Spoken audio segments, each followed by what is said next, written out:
Kalian masih bingung mau berkarir sebagai apa? Coba deh tes minat dan bakat. Gua kira gua udah tahu minat dan bakat gua apa. Tapi ternyata selama ini gua cuma nebak-nebak. Dan gua baru sadar setelah gua baca buku ini. Gua baru beli buku. Judulnya lagi Probation dari Samuel Ray. Gue tertarik banget di bagian buku ini di chapter 3, cari-cari kerja, di bagian minat dan bakat. Di sini gue nggak dikasih langsung jawabannya begitu aja, tapi gue diajak untuk merefleksi ke dalam diri gue sendiri. Di bagian ini ada beberapa contoh kasus. Yang pertama, Gita. Dia dari kecil suka public speaking. Dia di beberapa event menjadi MC dan beberapa kali jadi pembicara di depan umum. Dia ambil kuliah jurusan public relation dan lalu magang di perusahaan periklanan.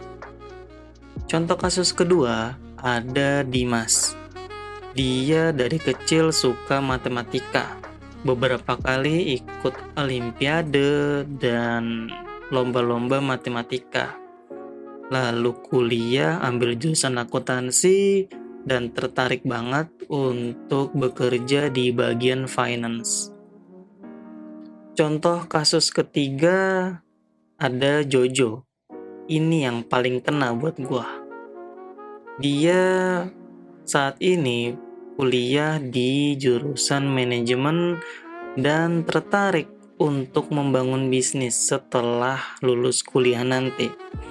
Selama ini Jojo suka musik, tapi kurang yakin di musik itu bakal menjadi karir dia dan menghasilkan cukup banyak pendapatan. Beberapa dari kita mungkin sudah menemukan minat dan bakatnya dengan mudah, tapi di antara kita lebih banyak yang bernasib seperti Jojo, yang bingung minat dan bakatnya apa, mau dibawa kemana dengan kegalauannya itu. Lalu, apa yang harus kita lakukan untuk menemukan pekerjaan yang cocok? Minat dan bakat. Minat itu berkaitan dengan preferensi hal-hal yang kita suka dan kita nggak suka untuk kerjakan. Sedangkan bakat itu lebih berkaitan dengan kepandaian atau kemampuan kita untuk mengerjakan sesuatu. Ini bagian paling menariknya dari part di buku ini. Untuk mengetahui minat dan bakat, kita diminta untuk membuat 4 kuadran. Yang pertama, berminat dan tidak berbakat. Yang kedua, tidak berminat dan tidak berbakat. Yang ketiga, berminat dan berbakat.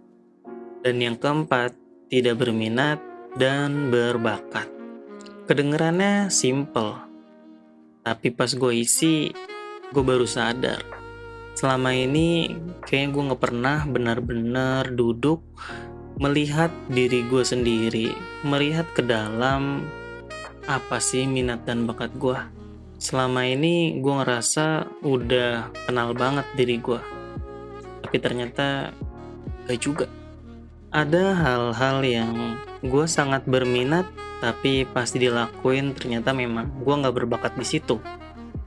Dan ada hal-hal yang gue ngerasa berbakat, tapi gue gak berminat, gue gak suka ngelakuinnya. Dan itu agak mengganggu sih waktu gue menyadari ini. Setelah gue mengisi 4 kuadran itu, gue cukup kesulitan untuk menemukan minat dan bakat gue. Gue agak bingung untuk mengisinya. tapi tetap gue selesaikan dan hasilnya cukup memuaskan bagi gue.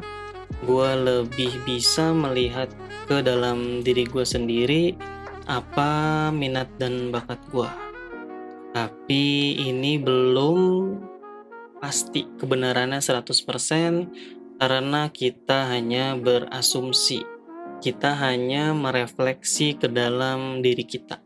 Di buku ini pun disarankan jika kita mau mengetahui minat dan bakat kita lebih dalam, sebaiknya kita ke psikolog untuk tes minat dan bakat. Jadi bukan sekedar main tebak-tebakan arah ya. Tapi langkah awal kita sudah tepat. Dimulai dari merefleksi ke dalam diri kita sendiri dulu. Yang bikin gue kepikiran setelah mengisi 4 kuadran tadi. Sebenarnya hal-hal itu minat dan bakat. Kita bisa cari ke dalam diri kita sendiri. Tapi dari kitanya aja yang belum mau nih untuk duduk dan merefleksi dan melihat ke dalam diri kita sendiri. Apa sih minat dan bakat kita? Coba deh kalian isi 4 kuadran minat dan bakat itu, dan apakah kalian mampu untuk melihat ke dalam diri kalian sendiri dan apa hasilnya? Setelah itu, apakah sudah tergambar lebih jelas kemana arah karir yang akan kalian tempuh?